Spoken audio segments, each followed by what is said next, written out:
Welcome to SydDT number 83. So for those who could make it last month was our 8th birthday. So we've been going for a while now. And this month, we're really lucky to have Jo from Good for the Hood. Is that the only of all the things that you do? You can share some of that in a moment. And the topic for tonight is Plastic-Free July. So hopefully everyone's into day 13 of their 31-day challenge. Everyone's I'm not getting any nods and smiles. Yeah, but who's doing the challenge? Hey! Yeah. So it's not too late to start. You can still start on day 13, 14 and look at how do you reduce your single plastic use. And lots of awesome resources on the Plastic-Free July website. But Jo will share a whole bunch of awesome stuff. So just want to acknowledge that we're on Gadigal country and pay my respects to elders past, present and future. And we've just finished last week and Sunday. It was the last day of NAIDOC week for the year. Important year as well with the referendum coming up. And I'm optimistic and hopeful. So hopefully you all do the right thing. Yes. Not saying what they should be like.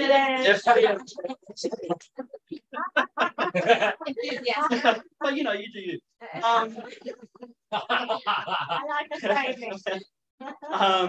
And a huge thanks again to ThinkPlace for hosting and sponsoring, providing the space, providing all the good stuff. And there've been multiple people asking who's from ThinkPlace here. So this is Brenton. Hey guys. Tell us the title. Sure. Yes, my name is Brenton. I'm the general manager here at ThinkPlace. Yeah, no, join the event. Like we love hosting this community. It's always a fantastic community. So yeah, hope you guys all enjoy. What do you do? What do we do? Oh, we do strategic design. We do a bit of innovation. We do for government, not-for-profits, NGOs, bit of international development stuff, all over the place. So if you want to know more, come have a chat. I can probably... What's your favourite project you got on the go at the moment? Without picking favourites, of course. I'm trying to think of one that I can reveal publicly. Oh, actually, you know what? Sorry. Yeah. No. It's just everyone signed up the NDA on the way after the whole PwC thing. I think everyone. No, one of my favorites at the moment, actually. Emily is here from CSIRO, and we're doing some work with CSIRO and their ON program, which is a fantastic program. If you guys know any researchers who are looking to commercialize their research or just want to sort of get out and talk to more people and understand what it might be like to commercialize their research, CSIRO runs some great programs. We help facilitate those. But yeah, check out the on Prime and on Accelerate programs if you guys know any researchers that are interested in commercializing research. You really threw me in the deep end. Ben threw me in the deep end, so I'm just dragging. I'm a big fan of Sorrow. It's not just researchers. If you're an SME or a startup working with a researcher like a PhD student or someone associated with a research organization, we'd love to hear your application and how you're working with them because you can be exceptional to the program. It's all free. We take no equity. We also give out a ton of funding. Check out the program, so hit me up later. There we go. All right. Thanks, buddy. And then Google on Prime. it's in capitals, on in capitals, and Cyro in capitals. Yeah. So every month there's a team of dedicated, loving volunteers who bring this to you. So tonight we have with us Kylie and Kate. Zoe's in Japan. Yeah. And Lucas is doing Renos. So which has become a daily obsession. And Interaction 24. Yeah. So Susan, Vera, Kev, you gotta come do a dance. Well, we've got the whole committee. My voice. We've got the whole committee here. Some of. Well, no, I mean, we got a good representation. Yeah. So I know I've sorry. I get choked up when I talk about this. I know, and I know I've spoken about this a few times. To this audience. That first I was picking your brains about what you thought of our design community. Then I got to announce the fact that we won the bid and we're going to be hosting the conference here. And then I asked you to buy tickets because we have the super early bird tickets. So now it's early birds. Yeah, now it's so super early birds are sold out. But the main thing that we wanted to say to you tonight is that just a week ago we opened our call for proposals.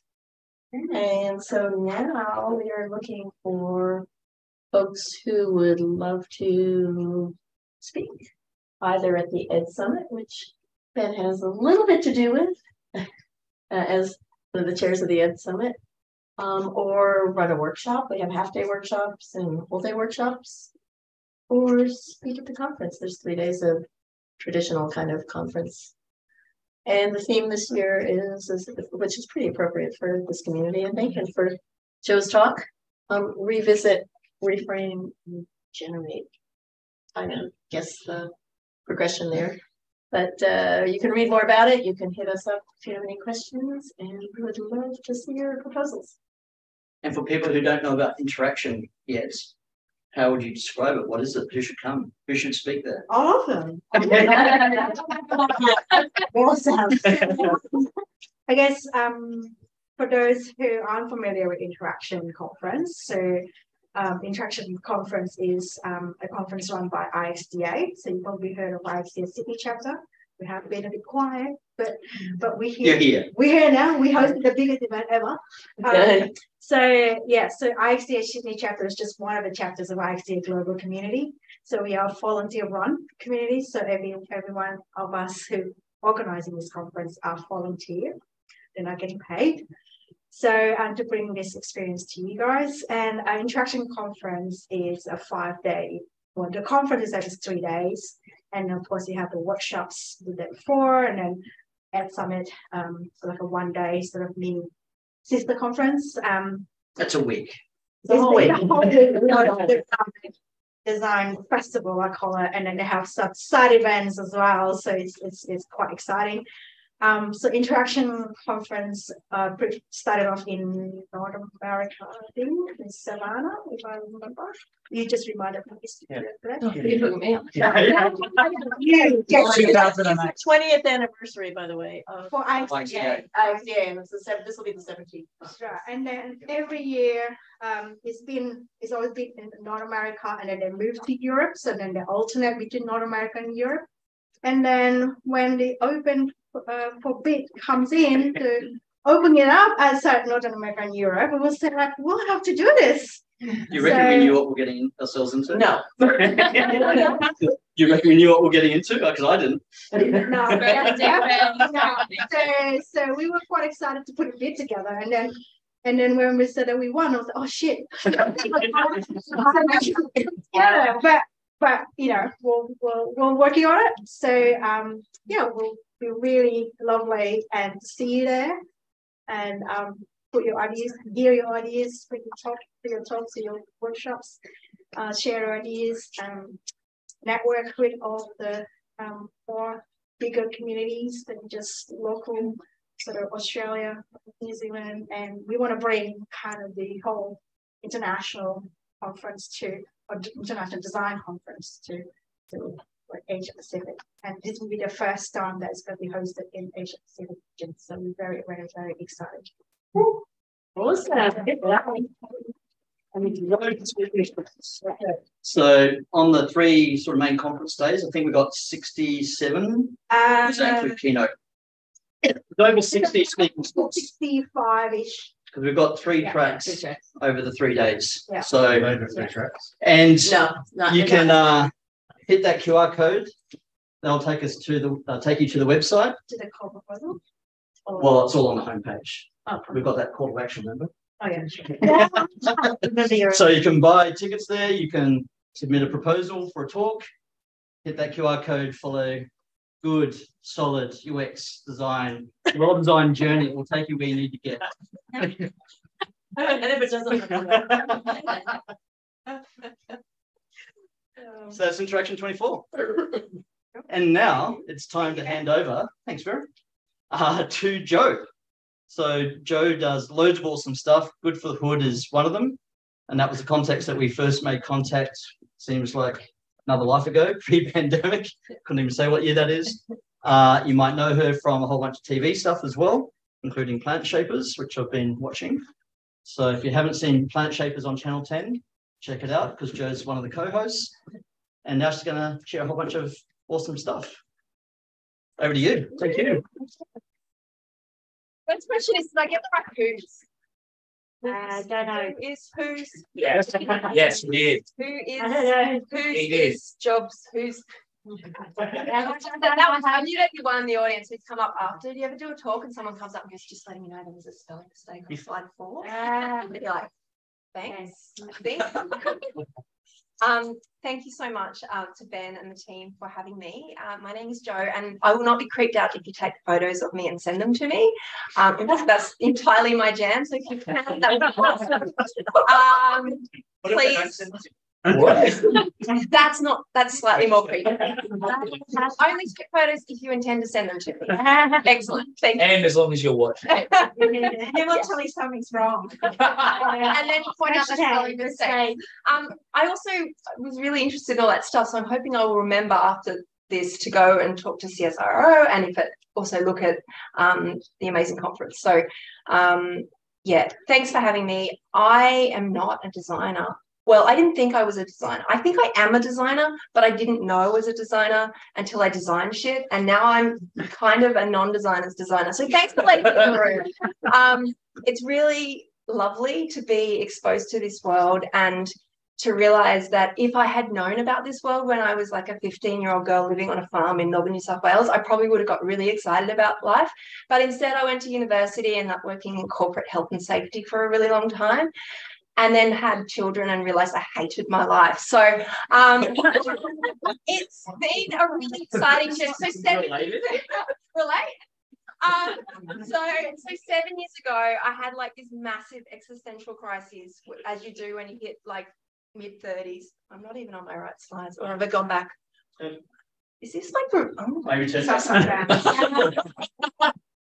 and so I was first time living as an adult in Sydney. I was born here in Surrey Hills, but never lived here. So as an adult, I returned to Sydney and had been working, as I said, in corporate world. I'd actually trained as a health professional, but realized I hated working with people close like that. So I had all these big feelings. I had kids and moved to Sydney, and it was big and scary, and realized we had this massive existential crisis, which I brought children into this world that was warming quickly, and we had all these massive problems, and I felt really crap about it, that I wasn't doing anything. So I used to go down to this creek behind my house and do a whole bunch of like picking up rubbish, planting trees, joined a bush care group, and felt a little bit better about myself. And for me, it was like the antidote to all the big stuff for a long time. I then went through this period of my life, which was even worse than that, where I had a whole bunch of miscarriages, and then my marriage collapsed. So I was sitting here going, what the hell is this life that I've built? And how do I build a beautiful world for my kids? And Good for the Hood was like my neighbor and best friend, Karina, at the time, saying, I reckon we can create something pretty beautiful. Why don't we just do it? And she was into design, and she just felt that this was opportunity. When things are a bit shit, that's like the perfect opportunity to design good stuff. So together we created Good for the Hood, which at the time was this big outside thing, but was totally my medicine. And believe it or not, it was actually an okay business idea for two people who had no business sense, no really background in startups, no concept of a business model, no cash, and very little idea of what the hell we were doing day to day. Plus, we were living 2 houses away from each other, which is a terrible formula for founders. However, we created this thing, and all of a sudden I was thrust into a space where I was talking publicly about what it was that we were doing in our community. And whilst it was very small stuff, really grassroots stuff, people loved the idea because everyone can relate. to what's in their backyard, what's in their street, what's in their kids' schools or in their workplace. It's so relatable, and somehow it is an antidote to the big stuff. I can't control the big stuff, but I can control the little stuff. And so I became like this community advocate, and I'm really passionate about the role that small stuff plays when it comes to citizens change and when it comes to systems change.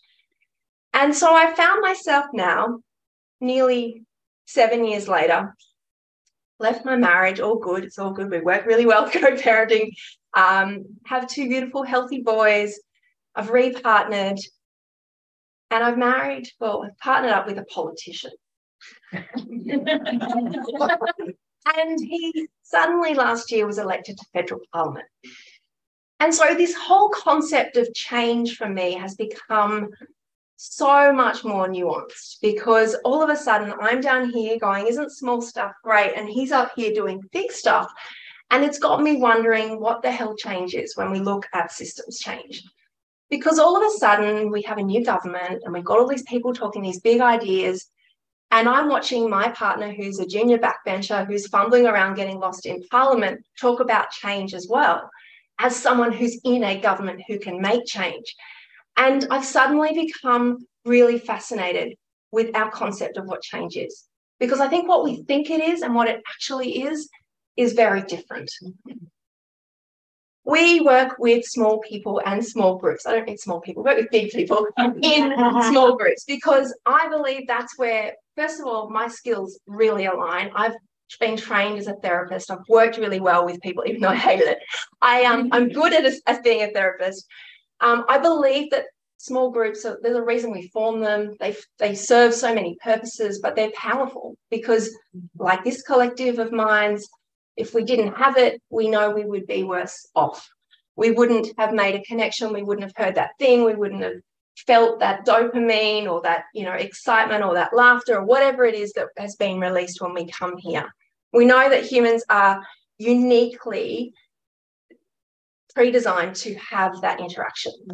Change doesn't happen without it, and therefore using those groups to create change is just makes sense. It makes sense to me anyway.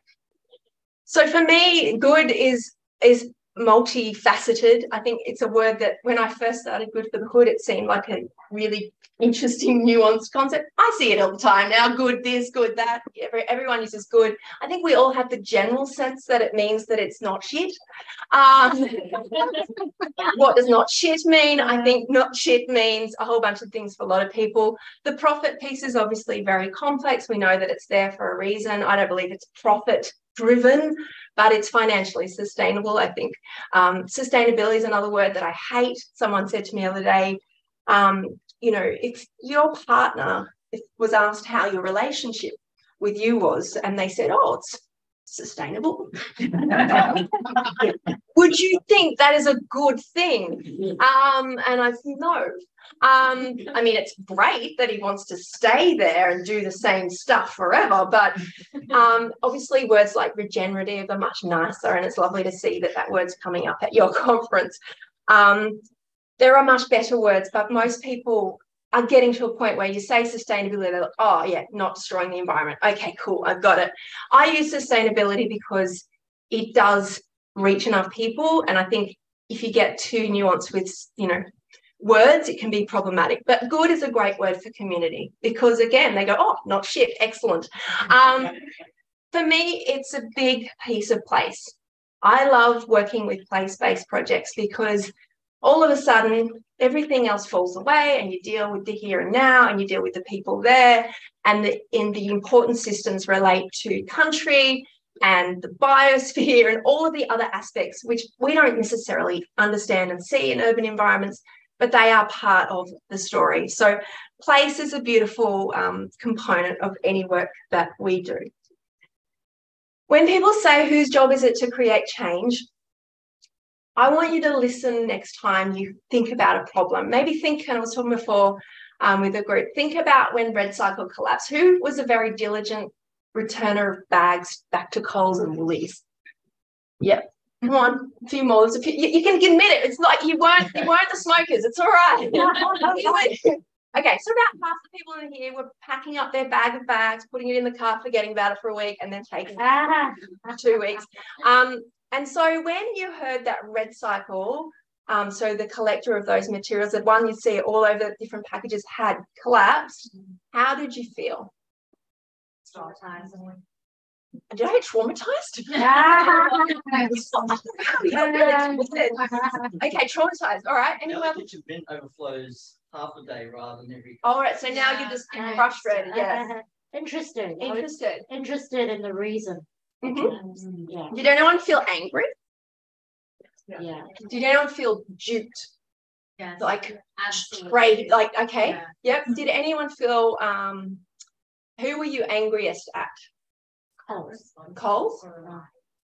Red cycle? No, who were you angry? I felt responsible. Oh, you were angry at yourself. Wow. Yeah. Oh, wow. Okay. Angry that it's only one company. Okay. Yeah, Yep.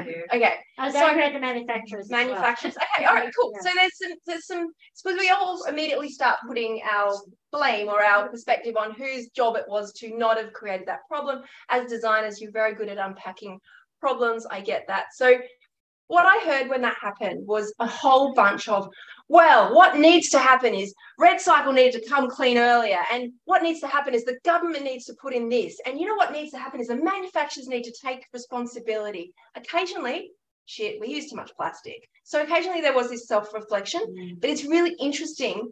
And like at the same time, all of those things were true, right? So often with these problems, actually, yes, because it's a system, right? So what we don't often hear is this conversation of, well, our problem, what we need to do. Not, it's often this kind of, well, this needs to happen. And then all of a sudden we kind of just wring our hands of it. And I think this happens a lot in communities when you don't feel like you really have any agency for change at all, is this sort of sense that someone needs to bloody fix it and sort it out. And all right, let's go back to the shops and buy some more of the same thing.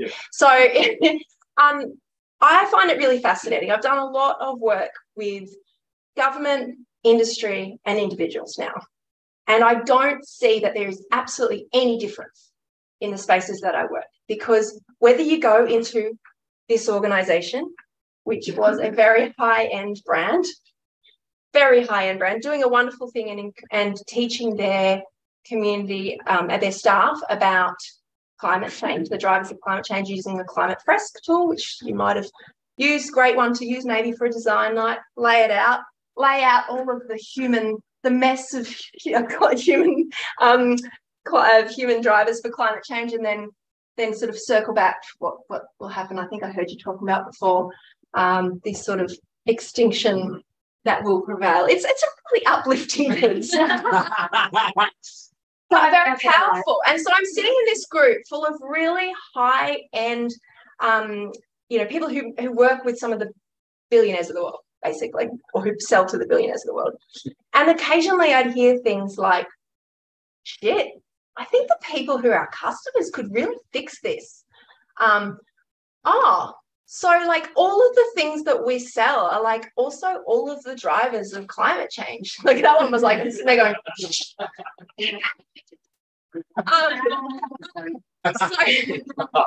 it's a really interesting piece, because even people within an organization who obviously, we all work for different companies and have different beliefs about what our role in that is. But even within an organization, you start to hear people going, right, well, actually, yeah, that's fitting here, and those people are, and they should really fix that. And someone even said, about, because it has a jewelry arm of their business, we really need carbon to stay on the soil because that's where diamonds are made.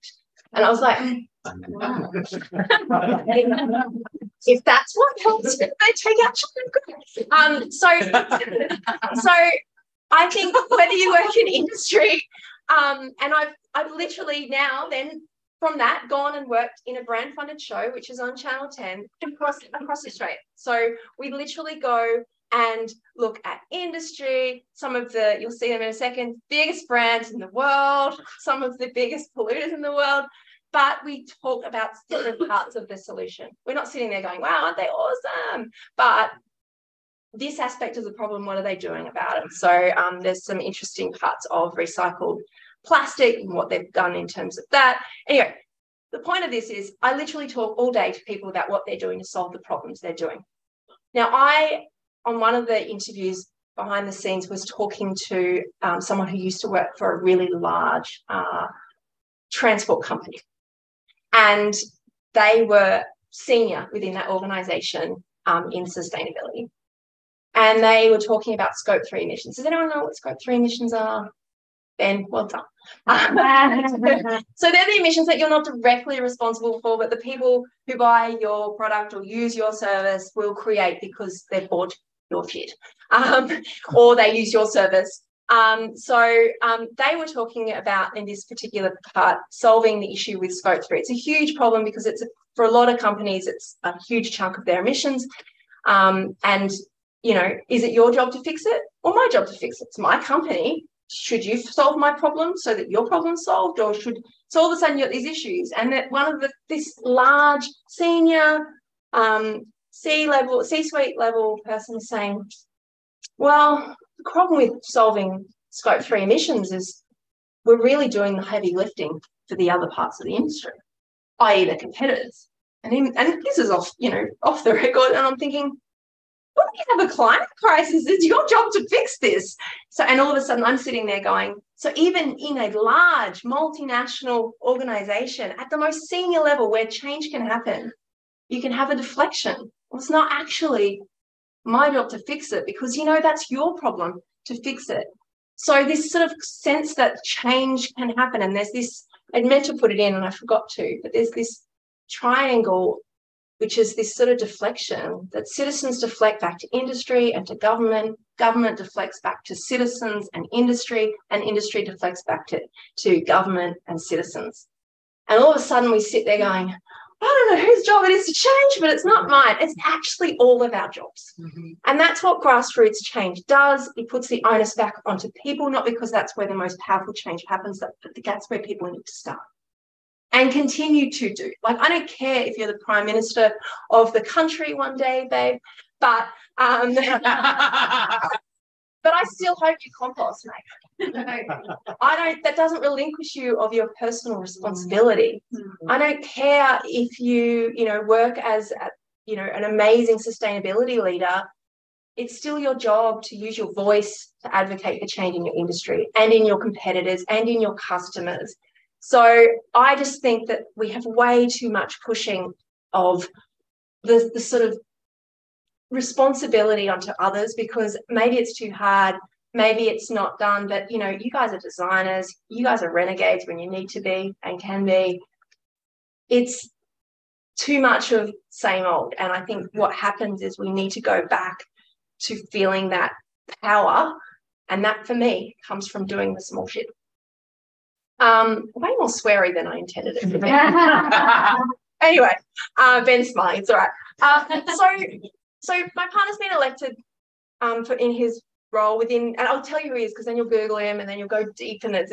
So my partner's name is Jerome Laxale. So he won by 1,500 votes in Bennelong, which is John Howard's old seat. Mm-hmm. It's quite a conservative seat. They've had more members of Bennelong called John than they have from the Labor Party. So not an easy seat. It was a shit campaign, like horrendously horrible. We had the Daily Telegraph outside our house when I was putting the bins out one day. That was fun. We had, just general, neighbours sharing flyers in the street about your partner. It's a really, if anyone wants to go into politics, really fun times. I've since spoken to quite a lot of partners across this political spectrum about what it's like to be the partner of a politician. They're like, it's really shit. And I would have to say at times it is. Not to say that it's not a wonderful privilege, of course, but holy crap. Wonderful privilege. But no, I'm quite honest in that because I think, there's some beautiful parts of our wonderful democracy and there's some really crappy parts of our political system. But so my partner's been elected to government. And, after the sort of chaos of getting used to what that looks like, he's in Parliament. And all of a sudden, I'm just desperate to know, right, So tell me what's happening around climate change. Tell me what's happening about this policy. What are you doing here? I heard on the news you did this thing. What the hell was that about? So all of a sudden, I become like this sort of person on the side of things who feels really nervous because everyone I know in the sustainability space are holding their breath thinking, come on, guys, go hard, go harder, do more, do what you need to do. And we've got a political system where we know that change happens in the middle, whether we like it or not. And we've got a very nervous, I'm going to speak like nervous partner, I won't say nervous government. We got a lot of nerves because anytime anything big has happened around climate change in Australia and any environmental policy, we've lost the leader over it. We've lost government over it. It's not something that has ever gone well for Australia, for a political party, to be honest. But my partner's in there and I'm like, well, what are you going to do? What's going to be your thing? And he's like, I'm a backbencher. I just got to hold my seat. I've got 1,500 votes. I got to keep them, which is true. But I'm like, but what else are you going to do? Yeah. And so I've started nudging from the sides, and I've known Rebecca Prince-Ruiz and the Plastic Free July team for a while. And what I love about Plastic Free July is that it is about individual responsibility. So a lot of people go, oh, for God's sake, stop talking about spoons and straws when we've got to talk about. Let's talk about spoons and straws as a foot in the door. It is a really powerful way and visible way. I can't see how much carbon I emitted when I drove around 25 times trying to find a car park tonight, but I can see when I've used plastic. So let's start there. And we know that it's part of the fossil fuel problem. We know Australians are, like there's a huge article coming out last week on the SMH that Australia's second only to Singapore in terms of plastics. And our consumption of it is insane. Insane. And it's a remnant of a fossil fuel process, and it's emissions related to it. Yes, it's cheap to make. Yes, it's durable. Yes, it's great in healthcare, but it's a really shit product. And so I said to my partner, when you go to Parliament House and you get a pass as a partner, and I wandered around, there's only 3 places you can get, well, 2 main places you can get coffee from, and 2 coffee carts sort of scattered through. And I'm like, well, who runs the coffee carts? Because my campaign in my community was to phase out coffee cups. And we got 100 cafes, phased out 1 million coffee cups in that first year.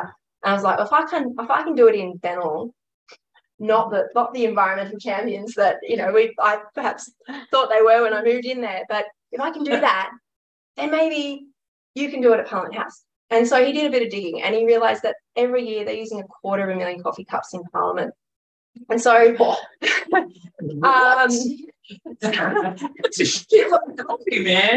budget week alone, 10,000. Wow. So the first thing we did together was I got Rebecca to speak to him about doing the launch of Plastic Free July in Parliament this year. So these are 3 MPs, Tanya Plibersek, the Minister for the Environment, and they made their pledges there. Now, this, interestingly, it wasn't completely partisan, like it wasn't just Labor people who turned up, but I did hear rumblings from people, because I'm always doing that thing where walking through crowds. I just listened a little bit, and everyone's like, oh, really? You did that? I'm like, a little bit.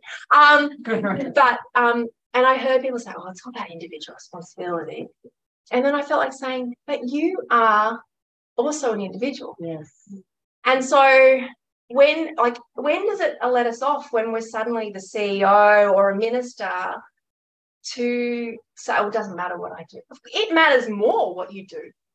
It matters that you are seen talking about a climate crisis, and if you're holding a coffee cup, you have not worked it out, have you? Yeah. So we got them to take pledges. We got them to be involved in the campaign launch. And again, it's very small, but we have heard rumblings that they are going to put in a circular solution within Parliament, hopefully. That's what we're pushing for. Jerome. Anyways, that's our little couple project. So I guess, again, it's really small fry stuff, right? But why does it matter? Well, because it matters firstly to their communities. It matters to being an authentic leader, in my opinion. And it matters to people who are doing the small stuff. It's actually an important part of being in that, being authentic for me. I also think it really shows how bloody hard it is to make change as an individual. Who is doing Plastic Free July? Yeah. Can I just say it also matters to future voters? Yeah, increasingly, yes. Yeah. Yeah, it is. And it matters to I guess it matters to me and my relationship with Jerome too, because when he first met me, he said to me, so what do you do if you want a coffee and you don't have your cup? And I felt like, you're a smart man. Like, and he goes, well, but do you just not have one? I said, well, I do, but I might wait, or I might sit down, or I might design a better solution by maybe going somewhere. Like, and he's like, wow. Okay. And so I guess once he saw that I was that, like I was, like it's not just like, oh, I turned up, oh, I tried. No, it is actually it has to be a conviction to a point. Of course, it didn't start like that. And I was not an environmentalist in my early 30s. I was not in my 20s. It wasn't on my radar. So I know that it can change people, and it has to start somewhere, because that's how change starts. So I guess what I want to say about all of this is people talk about top down and bottom up and systems change. Where the hell is the top and where the hell is the bottom? Because you're the Prime Minister of Australia, or you're the Minister for the Environment, and you put a line in the sand, but then you say, well, we're just one country. So it takes you going to the UN, it takes you signing up to the Global Plastic Treaty, it takes advocacy and diplomacy, and it takes, but if you're down here and you start writing to your elected officials, or you are maybe what you consider down the bottom, but you're actually a pretty powerful voice in your staff room, or I don't think people quite understand the agency of their power, where they are. And I said this to Jerome, he goes, no, you're not. You are there, you're in the room, you say your shit, you get it done. Yeah. Yeah. So if you're sitting there going, well, that client we've got, what am I going to do? Like, they're paying my bills, they've got to kick the boss. There are conversations you can have with your clients. I don't care if you might feel like it's just niggling around the edges. It might be just the conversation they need because they've had 4 or 5 other conversations. I very much advocate for not working with companies who have clearly not got the memo around climate change. So if you're a creative and you don't want to work with companies that are associated with fossil fuel production, bloody don't. Put the line in the sand somewhere, because someone has to. Yes, someone else will work with them, but increasingly few. And they probably shit. They're not as good as you. So yeah. So join Clean Creatives. Make sure that you sign up to collectively as an industry, call out greenwashing. Call out things that are not truthful or are vastly, misleading. It is really hard in this space to be 100%, to give it all. But if you think that you're saying something that is not probably, then dig a little deeper, because sometimes if it's not laid out, and if you go, if you go and look at the sustainability plans for a couple of large petrochemical companies, they don't actually mention fossil fuels in their sustainability plan. I actually know a company that's working on an AI system that's looking regulatory-wise that are greenwashing. So amazing. Yeah. So how can a company that burns fossil fuels not mention fossil fuels in their sustainability strategy? Yeah. Part of them will go, well, it's not really scope 3. I just make the stuff. I don't breathe it. Anyway, let's talk about plastic. Plastic Free July is it started with one woman a couple of women. I think it's women. Sorry, men, but it's probably women. Yes. Am I right? I got to say, 90% of the people I work with are women. It is probably because I'm a woman, and I don't know, but it's just. I find that the people in this space more, and you'll see it, I don't have a photo of them, but I had a climate dialogue with some Pacific leaders came through, and they sat there and they said, we can't believe that we have 4 women on this panel. I'm only, the minister from Fiji said, I'm the only woman in my government and I'm here. And they're like, why are the women in the room? And we're like, I know why the women are in the room. It's honestly, it's sad and it shouldn't be that way, but a lot of the really big voices in this space are women. That's a call to action, guys, not a shaming. Plastic Free July was started in Australia 11 years ago in WA, in Fremantle, because a woman said, I don't like the state of waste creation. She was working with council and she's like, she went to a waste facility. I'm going to show you a picture. This is the circular economy diet. That's UNSW, there you go. What was that one thing? So this is Rebecca. So she went to a facility. If you've never been to a waste facility, please go. They do them tours. You can go. It smells. It's loud. But holy crap, if you want to see a scale of the shit that goes on when we create stuff, and this is when you manage it well. Australians are amazing waste managers. We're also some of the worst producers of waste in the world. So Rebecca just said, I don't like this. This just feels really shit. We dig stuff up, we use a bit, we get it back, we process it, we spend all this and we put it back. This just seems really stupid, really stupid. And yes, sure, you can design better products that are slightly less shit and more good, but why don't we just use less stuff? And why don't we try and reduce the amount of plastics and packaging and stuff? And let's make it a challenge. So she went through this with about 30, I think, people in a month. And the next year there was like 400. She's had something like 4 million people do this program annually. It's more than that, actually. It sounds way not enough, but she's had this amazing impact globally. Very introverted, beautiful, almost shy person. She's not sort of that person that you go, wow, you know, you're going to just, but she's so tenacious. She does not give up. She's so genuine. She's so generous. And she's so committed to this movement. And she's literally made people, some of the people that got me interested in this space are people that did Plastic Free July because of Rebecca. And I don't think you can ever quantify how much that has sort of, and I'm sure there'll be people in this room who hear that and then it is really powerful and it is small and it is basic and it is little stuff. But I don't know how else to start because everything else seems too big. So there is another conversation coming and it's coming the end of this month, which will be really, really helpful. So Warren Way started 5 years ago. Most people would know Craig Rucastle. Craig Rucastle. Wearing makeup, yes. I love it. I love him more for this than ever. So this is now the 3rd season of Warren Way. So Warren Way started in 2017, I believe.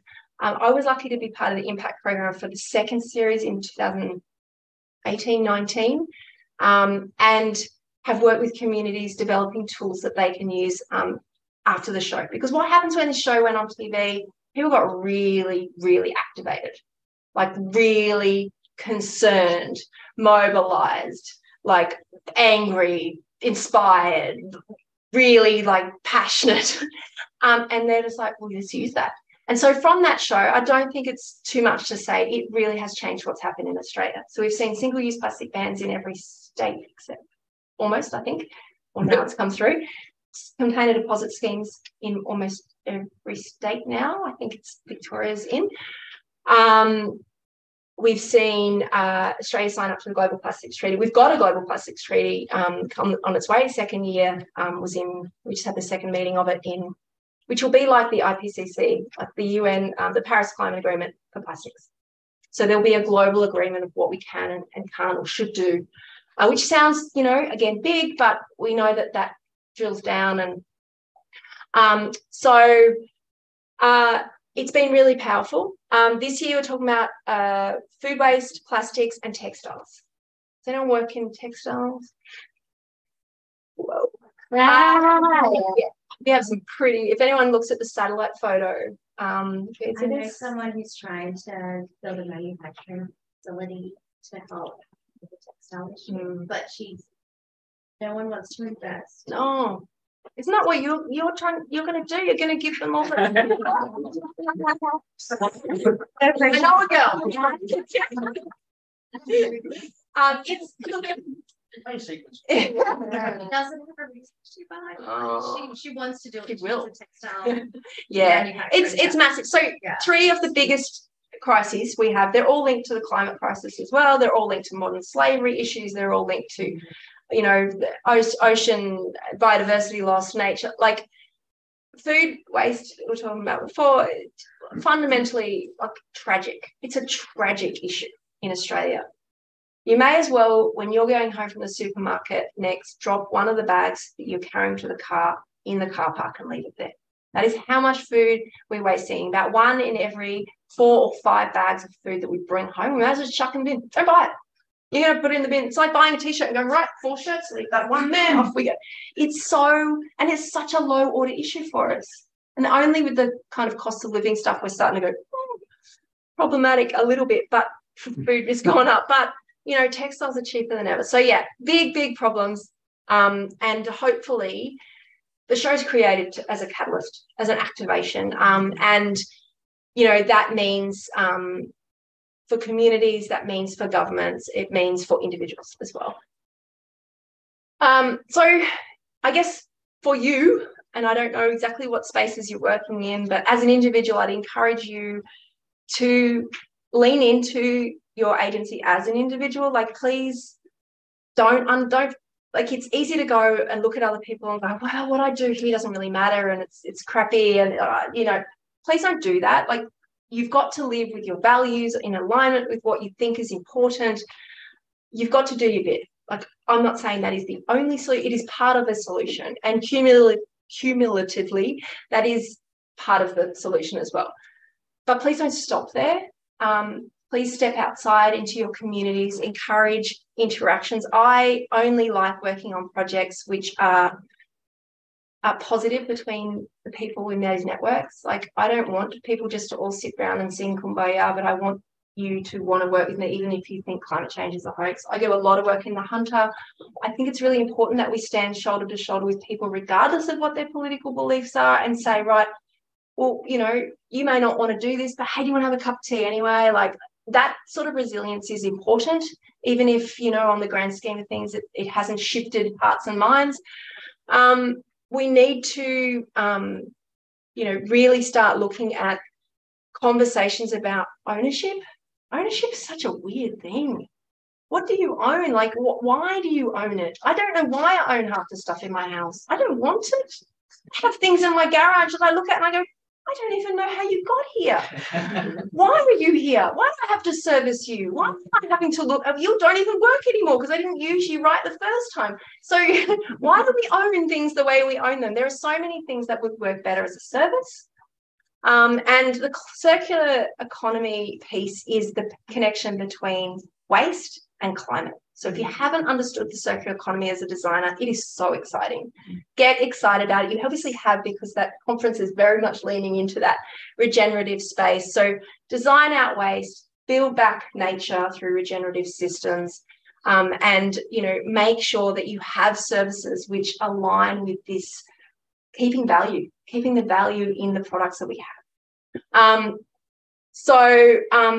Big fan of sharing, big fan of, you know, usership over ownership, products as services. I've been able to quarter of my wardrobe now because I have higher wardrobes that I bring in, and that sounds really glamorous. It's not, but it's, you know, I don't need to have the stuff that I thought I needed. And I think we've got ourselves into this very complex consumption model that really has not served us very well. So, and if you are working on designing out waste, please understand the system you're designing that waste for, because people go, well, it's compostable. We don't have a proper compostable system in Australia that's going to take that. FOGO won't accept compostable stuff. So you might say, well, it's not plastic, but it's still creating methane in landfill, which is worse than CO2. Like, so please get some advice around those pieces. Work with the universities. You've got so many people who are hungry to solve these things. And add on value. So instead of just being good, like sort of being not shit, try and be good. Like, try and add an extra level of, you know, value in there, whether it's through human capacity or building up those or building back nature as well. If you are interested in placemaking, slightly low res, but anyway, we have an event coming up in Burwood next month. We're bringing Ethan Kent over. I always say his name wrong. I'm going to get myself into Ethan Kent. He is the son of like the god of placemaking, which for someone who's not worked in placemaking meant nothing. But then he was part of like starting Earth Day and a whole bunch of amazing things. So like a guru, he's coming over from New York to work with us in Burwood. Who knew? And so we're doing a day in Burwood where we're going to have him speak, and we're going to do some workshops through. So if you're in urban design, placemaking, sustainability, we're also doing a whole bunch of stuff about the waterways there as well. So it's going to be a bit of a sort of love-in of people who believe that citizens have a role in this, and that governments shouldn't just be doing all the heavy lifting. And we're bringing the guys from Town Team from WA and Tassie over as well. So absolutely check that out. If you need a speaker, I do that. So not my dog, not my spoons. But yeah, I'm really, really passionate about the role of neighbours. And when I talk about neighbours, I'm not talking about just the person next door. I'm talking about our Pacific neighbours, talking about, you know, our industry partners, like this whole big problem we've got ourselves into. We're only going to get there if we start working together. So it is about climate change, but it is also about that conversation around change. So whose job is it, guys? Our job. Yeah. My job. All right, I think my questions. All right. Anyone? Petra said she was. Hey! Yeah, go for it. Yeah. Oh, it's my little large. That's my first time here too. Yeah. So my name is Royce. I'm a founder of a company called In Orbit, and one of the key things that we're doing is enabling teams to have frameworks and sessions and methods of like operating. Do you have these type of like frameworks and operate like, you know, methods if you would for organizations to be sustainable, for example, or not that word like? I think we need to talk. Yeah. No, the weird thing about my job, and I probably didn't do a very good job of explaining what I've ended up becoming this weird freelancer that comes in for like a couple of days, does some weird shit, does some podcasts, talk to things, do some presenting, talk to it's the work that I've done has become very sort of piecemeal, but I love that. And but yeah, it's sort of, I think in terms of I work with a lot of people who are deeply in this space as well. So I would definitely any thoughts you've got, anything, say go for everyone. Like if you've got something that you think, I work with a lot of people who are in the startup space and working very lean, and yeah. But in terms of again, if you hadn't guessed, focus very much on that employee, resident, citizen level. I like it's you know, when it's a leader, if a C-suite comes to me and says, oh, we want to talk about strategy for the business, I'll be like, no, but I will come and talk to you about your agency as individuals in your organization. Like I'm much more focused on that space. There are other people who are way better at talking about, you know, large corporate strategies around sustainability. Yeah. To me, that's just like, like you do you. No, it's so important, but it's just not where I'm best placed. So, but if you've got stuff that you think would be useful for me to share with my networks or anything like that, I'd love to. Yeah. I can give you. Oh, perfect. Yeah. Thank you. Oh, yes. Yeah. And someone else can also. So Royce, everyone. Yeah. First time here. And he'll be at the strawberry after. Well. Hey. Yeah. Thank you. I appreciate it. No worries. Thank you. I just since we're not doing hands. I just there's just a couple of things I want to say. Like I was up in Armand Land spending some time with the Aboriginal women up there.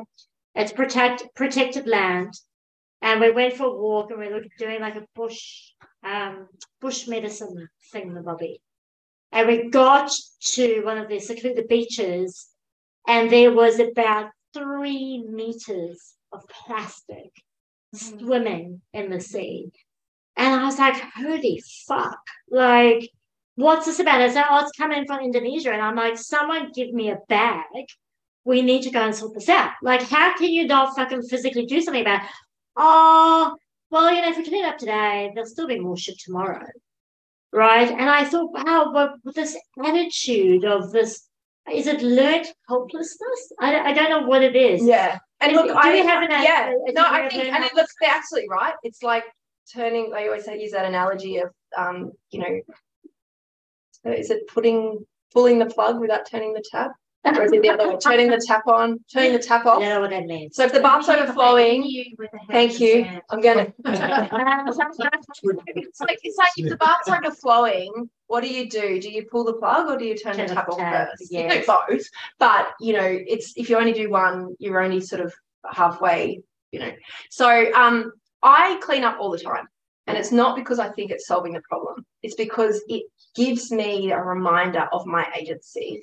And I absolutely think you've got to do stuff like that to remind yourself. And it's also very visible change. There's not too many things you can do in this world where immediately you see a difference. Like if you're trying to lose weight or do something, it takes time, right? If you're trying to be healthier and fitter, you look in the mirror, you look exactly the same. If you see a bunch of rubbish and you pick it up, immediately you go, oh, it's like wiping kid's face or something. It's like, oh, what a relief, you know. And so I actually do it for that. It's actually very therapeutic. Not many people get that.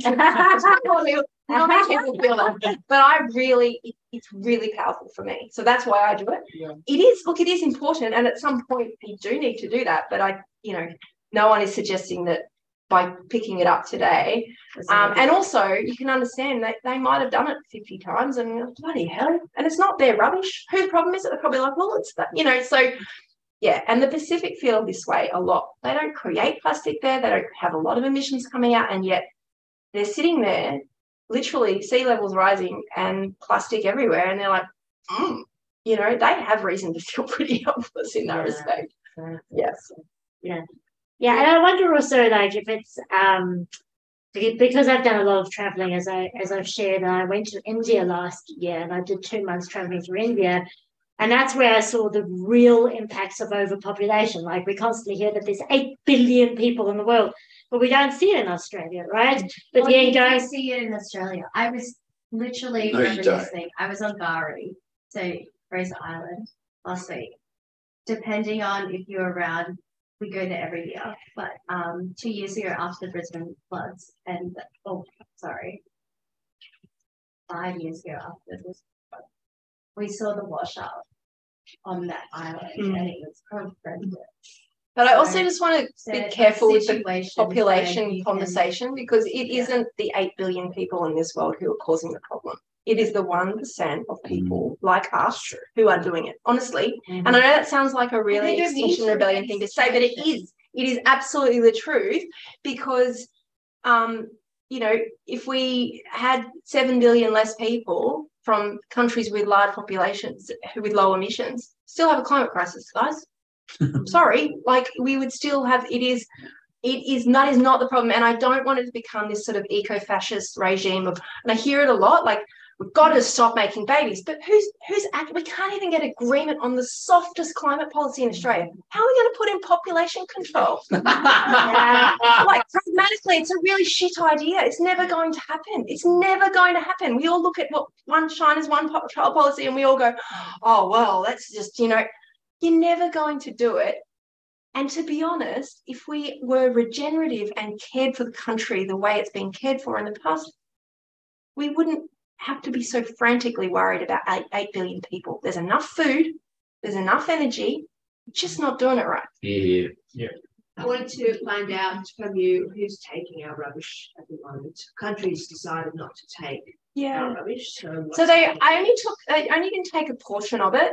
So you heard the China sword kind of conversation, and there was a fairly good reason for them not taking it. Like they decided that the contamination rate of our waste was too high by a bit of a percentage. So when you think about recycling, there's always like a little bit of paper or a little bit of food or something else kind of in there. And the level of contamination within the industry is considered okay. But if you get it to a point, then, you know, you're fighting a losing battle of having a nice, clean commodity that you can use that's worth anything at the end.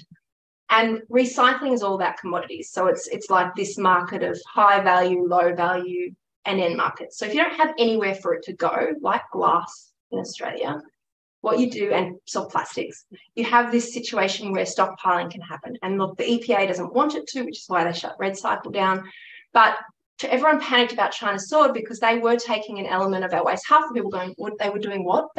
We were exporting our waste. We export a lot of waste, which everyone was like, which is really gross. A lot of countries do. Like a lot of countries don't have the processing facilities and have the smelters. So it was not enough of a problem, but it did shine a very important light on the industry and the fact that we are trying to think of a good design analogy. We're trying to feed a system which is broken, and we're trying to design an into a system which has no out. So we're just jamming more sausage into the sausage maker and then going, well, it's broken. It's like, well, no shit, you're not making anything at the other end. So we need to put all that recycled content back, which is what the new legislation's coming through. Not that I'm a trumpet for the government. I'm really not. But, you know, there is new legislation to mandate that there will have to be recycled content within products. So packaging will have to have, you know, X amount of this or that. So, and a lot of investment. And a lot of investment, because that's what it takes. It takes having really important, you know, systems that can, at scale, can take the volume of what we have. So, yes, a lot of the plastics happens here, but then again, say Coca-Cola, for example, their plastic pellet used to go offshore, get put into bottles, and then be brought back as bottles. They now do a lot of that onshore here. So they've built, that's what that story was that we did with Planet Shavers, was about the fact that they've built custom recycling facilities with their own investments so that they don't have to do that, which is a logistics exercise. Someone is getting some amazing message going. Flies under. Anyway, so it's to do with soft plastics. It's fine. I don't feel paranoid at all. But yeah, so a lot of it is here. There's still, like, if you went through each industry, yeah, there is definitely still export of waste that happens. But yeah, so it's all about this market for what, and so that's really what the conversation needs to be, is coming back to what are we designing, what are we putting in our products, and the fact we never had a mandatory, like, you know, the packaging covenant wasn't mandatory. And how many tons are we stockpiling at the moment, and what's the growth?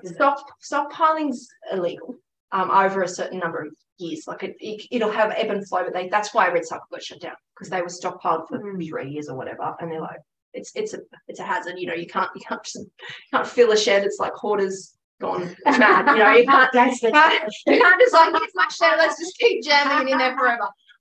You know, so I couldn't tell you in terms of tonnage.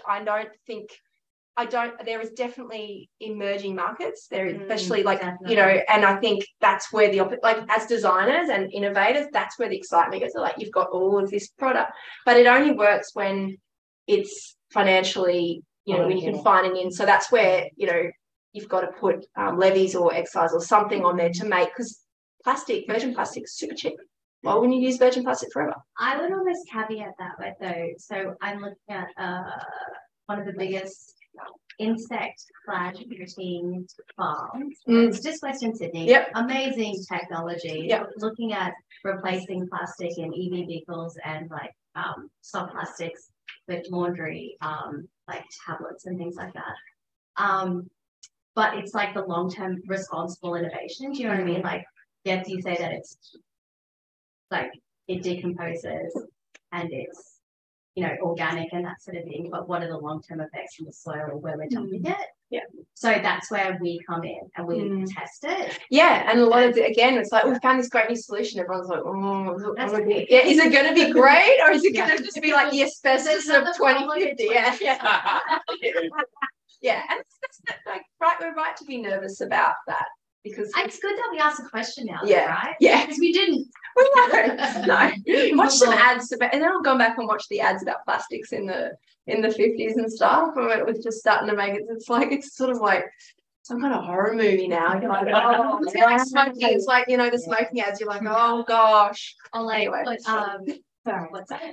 I do. It is frustrating being at the end of the process, though. And I do agree on the recycling and all the rest of it. But I mean, there was the 2006 carbon tax that they did try and bring in to stop it all. And that's a very long time ago now, and it's been forgotten, and it lost the election, I think. Lost Rod, lost Gillard, lost Rod. Yeah, rotating circle. But that's how far back, well, it's not that far back really when you think about the bigger scheme of things. But I just do not understand why they're not taxing packaging. Because if you look, I don't know about you, but when I went to school, I was one of those embarrassing hippies that got made fun of because I came from a greenhouse, where my food was wrapped in, waxed paper. Yeah. Well, try and find waxed paper in a supermarket. So Coles and Woolworths both have enormous sustainability teams. They've got a sustainability team for every aspect. But you think about the simple things, stop stocking glad wrap because that's enormously problematic. And bring back things like that. So no one's really doing anything. The packaging thing is the biggest problem. I heard what you said about the glass, but glass still is better off. Why milk bottles? Well, glass is incredibly emissions intensive, though, unfortunately. So glass, the most costly thing about having a beer is not the beer product; it's actually the glass bottle. If you're buying it, so you have it on tap. Hot tip: have a beer on tap or in a can. Aluminium, most sustainable choice you can have. Infinite recyclable. Well, no, on the aluminium side of things, only 50% of it is. So I interviewed with companies that you were talking about, the sustainable, the industrial fugitives, they're called, which is kind of the emissions or industrial fugitives, as in terms of emissions and the struggles that they're facing and the teams that they bring down. 100%. But in terms of sorry, the question was about packaging. So any big policy decision in Australia around climate or anything to do with industry, fair amount of nervousness. Like, the Labor Party are deeply scarred. I can't speak for them, but I think they're scarred. They're scarred because they saw, I grew up looking at this carbon. I didn't really understand it at that time and thinking, this carbon tax is really full on. Like, what is it going to do? Like, it was a really toxic and challenging time for, and you're right, we lost a lot of time in Australia. The rest of the world's probably looking at us going, what the hell are you guys doing? I think someone here you've been in Europe, you're kind of like, wow, Australia, good work there. You're really if you go anywhere else. So I think I think you're starting to see, like anything, policy is like any change. It's kind of sometimes you've got to lay this foundation. You've got to do, there's a lot of in the 1980s. We lost the chief scientist to America who was talking about carbon back then. That's the 80s, the early 80s. So we've been having a conversation for a very long time. But I just, it is. It's really distressing when you lose your chief scientist to America, which is, it wouldn't happen now. No, No, do you reckon it would? Well, I mean, I think a lot of stuff out of the ground. Like, it makes it so hard for Australia to be a world leader on this stuff when, like, so much financial vested interest in Australia is based on what we can pull out of the ground and how we can, like, just fuck the planet by using it to, like, make money. It's just it's like such a different. You can have like contentious issue. I do believe that there can be responsible uses of minerals and resources, and I think metals as a service and a whole bunch of work in that space. There can be circularity. It doesn't necessarily mean we have to extract it in a way we already have, but I think you're right. That's where the money comes from. Our coal is the best and most energy intensive coal in the world. Like, a small block of coal, unfortunately, has been producing, when you look at a renewable, and the fact that we still don't even have proper, circular design on renewables is hugely problematic. One of the turbines that sits out there, they can't do anything once it breaks. We can't do anything. And our coal, unfortunately, is super high energy. But it's going to cost a hell of a lot more than, and it already is. So it is. The expensive, I'm not promoting it, but that's the problem that we have head around. Yeah, I wonder though if it comes back to personal responsibility. So I acknowledge the big picture thinking, but I want to bring it back to personal responsibility. One thing I've noticed about social change, it comes through personal change. So often we as conscious consumers demand change. I notice bread packaging is being made from recycled plastic. I notice bottled plastic being made from recycled plastic. I noticed the industry reusing, if that's to be believed. Yeah, they're using recycled products. And so for me, it really comes down to conscious consumerism. Use your money. Your money. But you've got to remember the recycling process is another process of chemicals and energy. You've got to remember that. Now, you've obviously just come from Europe. Your bread would just be in a rectangle of paper. That's it. And paper, you need trees to produce paper, but right? we can replant trees. This is the thing. So down in Tasmania. So I don't want to hijack your talk. No, all good. I think I'm done anyway. Okay, we don't worry about it. No, we've got a couple more. Keep chatting because this is good stuff. Like this is good. Yeah. I had a legit question. Yes. So once upon a time, we had plastic straws. Yes. And we didn't care. And then overnight, it seemed we had paper straws. And suddenly we cared, and we cared about the noses of herders and things like that, which is awesome. What I'm interested to know is like, what do you know about, I guess, policy and the machinery that can seem to switch a country from plastic straws to paper straws, and what as designers can we learn from that? Well, all I know is that government generally responds last. So you think about when you started to see phasing out of straws, it didn't happen because it was government policy across the board. It was almost in most places in metropolitan. If you went to remote regional communities, plastic straws everywhere. But in cities, plastic straws had almost been phased out in a lot of places. There were still lots of bubble tea places that had big things, but a lot of places had got the memo on plastic straws well before the policy came in. And so you've got to go back a few years before what was happening and what campaigns were going on. And there was a significant groundswell of community activism and action. And there were campaigns. There was Straw No More. There was Operation Straw. There was Sydney Doesn't Suck campaign. There was their councillor. One of the councillors dressed up as a seal and worked with the guys from Paper Moose to develop a campaign. It's really cute. It was filmed at the Strawberry, I think. So there was a lot of pressure, and I know that was done.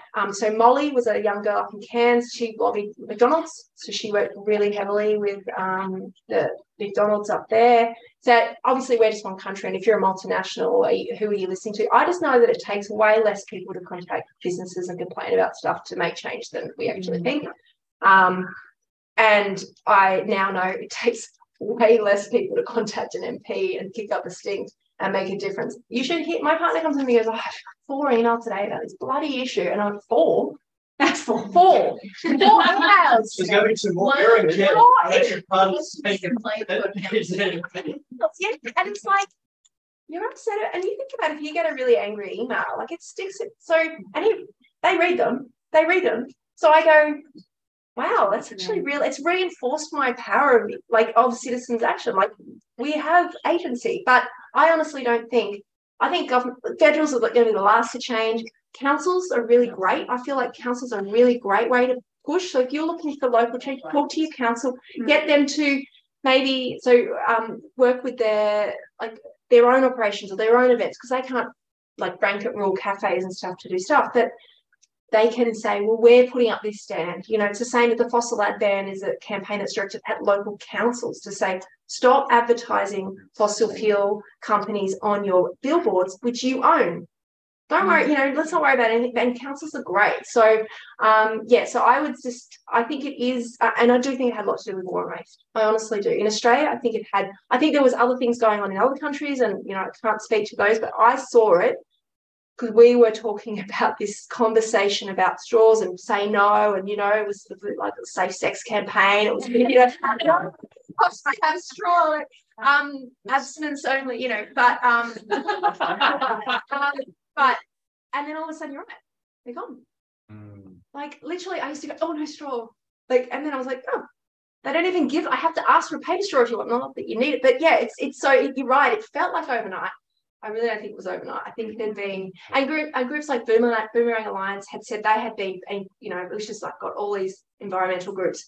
We've been talking about these issues for 20 years and no one. So it sometimes takes a big public mainstream campaign, which was non-threatening, humorous, had a bit of a laugh at itself, was very accessible to go and actually just say, look at this, guys, look at this, So I do think that and again,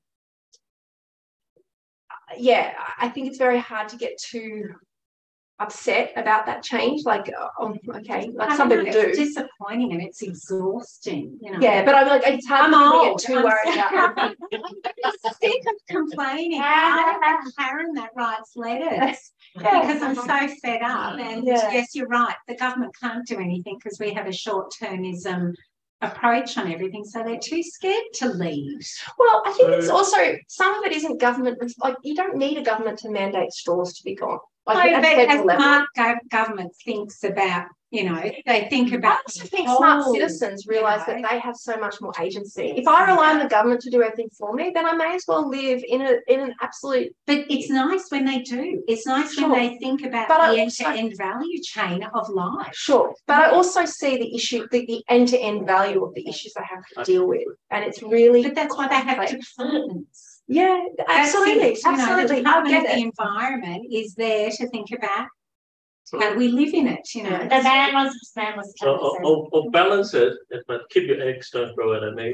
They're too expensive to throw. I work in government, not in the policy space. So I've been privy to lots of different conversations in terms of recycling, Scope 3, for example. The world is obsessed with AI, as if that had no impact to society at all. In other ways, such as environmental, it does, and we're already thinking about it. And the compute is somewhere, and then the energy is used somewhere. Like the cloud is someone else's. Minerals. Right? Compute is just environmental impact. Compute equals that. That's it. Full stop. Right. So we are already thinking about that. But yeah, sorry. But the comment I want to make, it's amongst all conversations and all constructive conversations, I feel like we're having all the wrong ones. We don't have a recycle problem, we have a consuming. Like, if we don't talk about stop consuming things that we don't need, we're consuming less than what, we're not going to end because we got it so having solved problems so far down the food chain. And then so outsourced to someone else, we would never dig ourselves out of this pile of rubbish. And same if you pay that plastic to something else. It's actually, you're right. It's actually all got to happen at the same time. So, but I don't know any other way to push. I don't know. I feel like sometimes with government, and I've lobbied lots of different things, and I just feel like sometimes you can be lucky. Sometimes you can get the right, be in the right place in the right time with the right campaign behind you to really move things really quickly. And they're just like, okay, yeah, sure. But I also think that we've got to think about what we build with our communities at the same time. And I honestly think when you have those really authentic programs and campaigns and build those networks within your local communities, and you have those connections, then it's a lot easier to actually make some of those changes without needing a hard, heavy-handed. And yeah, sure, you might think, oh, well, someone will just come in and change it again. But I think it's nuanced all the time. It is a mixture of good policy, good responsible industry, and really active citizens. And also having good conversations. Like, I was at the markets the other day, and I was at organic food market, and I saw this lady take out her own cutlery. Like, she brought her own. I'm like, Thanks, sister. Those classes pretty July. And blah, blah, blah, blah. We had the conversation. I think it's also about having a conversation with each other. And I think that's lead on your community. I think it's that's I have to run. Yes. Thank you. Consumer is a problem, but I don't think that comes back to values. We have a values. Yeah, we do have a values. And guess what? The conversation doesn't stop now because it is all about discussion. It is all about, it's all of us. And everyone here, we can continue this conversation at the pub. Things happen. Before we run, just some last wrap up is next month is actually a design mega meetup. So that's when normally a couple of times a year, SydDT, IXDA, EUX, CCX, we get together and bring all of us together. And next month is for UX Australia, because next month is UX Australia. It's in Sydney this year. I'm doing a talk on regenerative design and innovation for happier communities. I won't be talking at the meetup though, unless someone drops out. We'll have 4 other speakers or people who are running workshops as the speakers for that session. It won't be here, so don't turn up here. You can relax, Brenton. All the details on that link, but it will send you to a Humanitics page to actually sign up. You might also be interested in the next Techno meetup, which is on, I haven't got the date there, first Monday of August. I'll be away, but it'll be in the Parramatta Startup Hub. And it's around work integrated social enterprises, the topic for next month. And that's it. Let's go to the pub. And thank you. Right into my DMs on the Yeah. Without your photos. You want some caddies here? I mean that because I normally just stay and hang around, but Surrey Hills has done me in. So, but yes, please. So Jo Taranto on LinkedIn. LinkedIn is so lame, but I love it. Excellent. Thanks, everyone. Oh, yes.